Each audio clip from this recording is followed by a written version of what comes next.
Let's talk about Big Sean and Jhené Aiko breaking up after 10 years, except for I'm going to make a disclaimer first. I do not blame women for falling for patriarchal programming because this whole time we're actually living in a patriarchal society. What we need to do is put the blame more on men.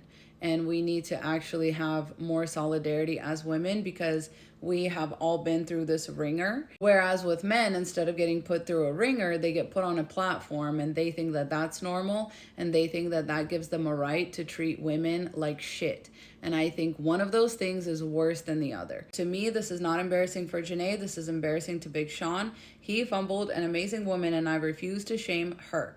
So what we're going to do instead is discuss what lessons can be learned from the situation at hand. Nothing more, nothing less. All right, let's go. And lesson number 1 is never get a man tattooed on you. I feel like that's self-explanatory and we can just move right along, but just don't do it. Men already have way too much rights to our body for us to be willingly giving them real estate on our body. I also think a man who actually likes you would have at least tried to stop you from doing that. Okay, lesson number 2 is never love a man more than he loves you. Women already love men as a whole, more than men love women. And so what you think is just normal, behavior, treatment of a human being, all of those things are optional and extra for men. Men are not even taught to be kind to women in general. So if a man is not baseline kind to you and is showing you beyond a reasonable doubt that he loves you, you have to love yourself more than that. You have to decenter men as a whole so that you're not thinking of a man's presence as a prize, because it is the other way around. Lesson 3 is never turn your life upside down for a man. A man is not going to be the solution to you having relationship problems with another man. Never blow your life up for a man, right? Blow your life up if you must, but do not just immediately go to another situation where it's not that different than the situation you had to blow your life up from. Okay, lesson number 4, don't have kids with or for men or expect them to stick around afterwards just because of a kid. I do not care if you're married or not, by the way, they will still leave or cheat on you. It doesn't matter. Everyone's saying oh, she embarrassed herself because she waited for a ring too long. This could have all been prevented if she would have just gotten married. She would have waited for a ring. Are you guys okay? Married men leave and cheat on their wives daily, especially after kids become involved, because now they feel you're really trapped. Yeah, never have kids with or for men.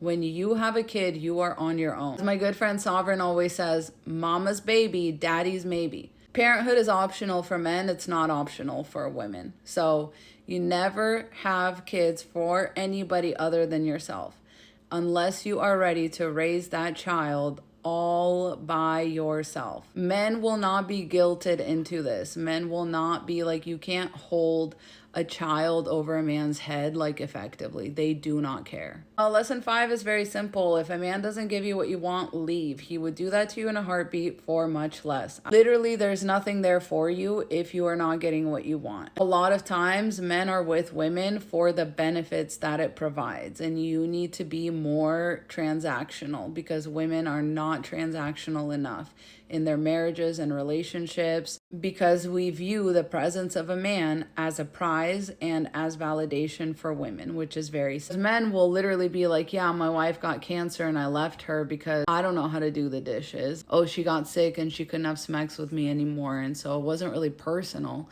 but it's just I have needs, you know? And if you as a woman are I want a ring, I want to be married, I want that commitment, a man's not giving you that, then that's not your man. A man who's serious about you will give you what you want.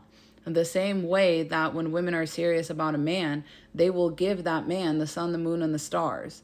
Commitment, children, marriage, servitude. But women will stick around begging a man for the bare minimum. It's if he's not giving you what you want, you do have to take responsibility and you do have to leave. It's that simple. He would do that to you in a heartbeat. Lesson 6 is only a man who doesn't really love you can cheat on you, watch you cry over the same shit on the regular, make you wait for simple gestures of love and commitment, or flat out refuse to give them to you. That is the simple truth. Only a man who doesn't love you can watch you cry these bitter tears, can watch you be disappointed over and over again, because the whole time he's looking at you and he's literally asking himself the same questions that you are.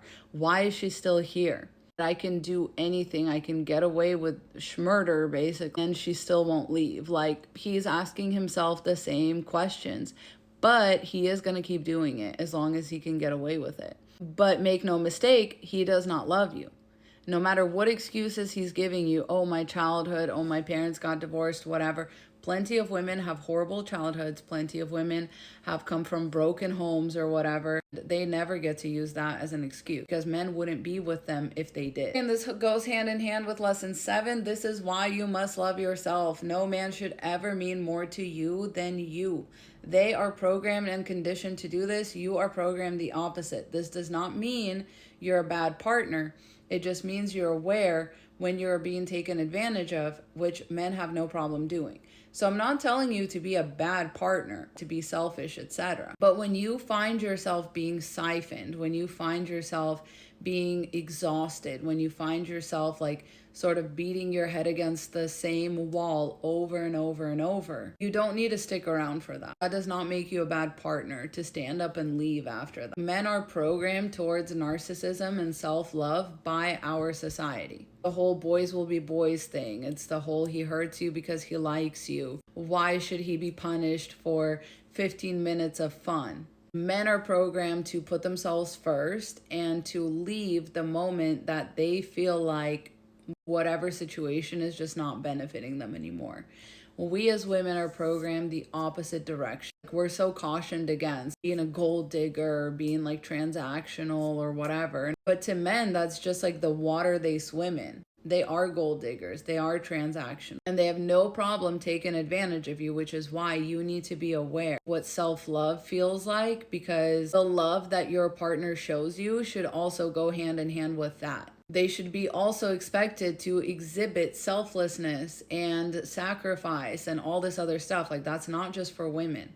But women have no idea when they're being taken advantage of, because that's how we're socialized. And men know very, very quickly when they're being taken advantage of. And they will leave at the first sign of that. And they have no problem taking advantage of you because they're taught that that's normal. You need to know when you're being siphoned from. Lesson 8 is like the very moment you feel it in your gut that you need to leave, you need to trust that instinct. I realize a lot of people won't be able to leave right in that moment. If you can, you should. Because I know a lot of women ignore that feeling because they're like, well, he's not that bad and he didn't do this and he said he was sorry and he always says he loves me and he's such a good dad, etc. And it's like, none of those things matter if you feel it in your gut that you need to leave. That's the intuition that women and femmes have evolved over a long period of time, where you know when you're not safe and you need to trust that gut feeling. Lesson number 9, know that men benefit more from you than you do from them. Your presence almost always makes a man more relevant, more likable, more attractive.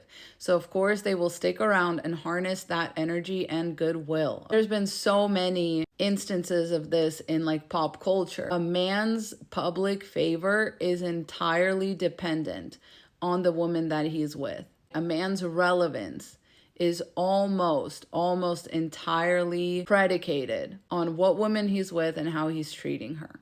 Once they lose that cosign, it's over for them. Their 5 minutes of fame is up. So a lot of times it's like, well, why would he be with me for 10 years? Because he feels how much more relevant he's gotten since he got together with you. And he doesn't want to give that up. And he will drag you through hell and make you break up with him, make you call him out, make you do all the painful stuff, because in the back of his mind, he knows as soon as y'all break up, he's going to fade into obscurity and you're going to have a major glow up, become more relevant than you were before, and he's going to become less relevant. So keep that in mind. Last one, lesson 10, is know the difference between being male-centered and self-centered. You'd much rather be one of those than the other. Sometimes you're thinking, but what I want is him. What I want is this man. You need to think in a less male-centered way, right? You might say, I want commitment. I want somebody who is proud to be with me.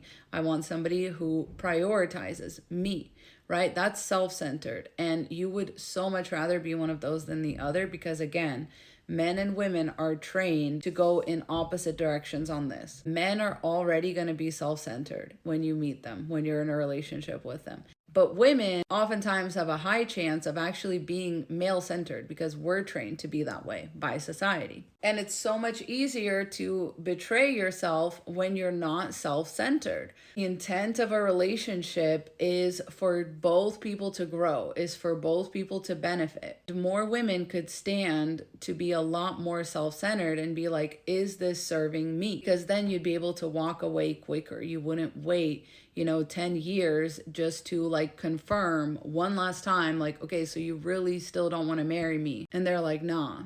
See, because if you would have prioritized commitment, that would have been different than prioritizing commitment with a specific man, right? You would be like, no, I want the commitment. Just know that this is how men view us. Like, they're like, can she give me what I want? Yes or no? That's the decision. They're not taught to care about women like deeply and sacrificially. I have said this throughout the video, but they're not taught to care about us the same way that we're taught to care about them.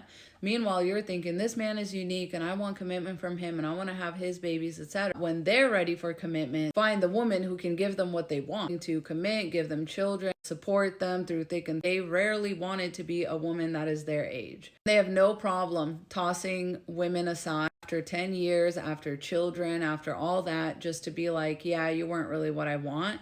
And then they're going to pop up the next year or two with a 25-year-old on their arm because they will be ready for that commitment. They don't care about the person that they have that commitment. What's important to them is, am I getting what I want? The moral of the story is you need to be more selfish as a woman. That really is like the thing that's going to prevent a lot of bad things from happening to you. And I know that we are extremely discouraged from this by society, but regardless, you have to try. Because if you think that what happened to Jhené Aiko is embarrassing, I don't agree with you, but if you would like to avoid that in your future, these are the lessons that you can take from the situation. All of these things are true, and all of these things could have prevented this situation if women were taught these things from a young age. And we are just simply not. And that's why I refuse to blame women for trusting men, for believing men who say that they love them, for believing men who will have children with them, for believing men who beg for forgiveness and cry and do all this stuff, because we're taught very different things about love than men are. And I just think it's time to like level out the playing field. And every time I see that, I'm happy. The only thing I don't like is when it gets framed as like it's embarrassing for women. It's not. I just think women need to change our rhetoric, and then we just won't have to worry about wasting our time. I hope y'all found this helpful. Let me know what you think. Please share your thoughts, your lesson, your ideas in the comments. Stay safe out there. Godspeed.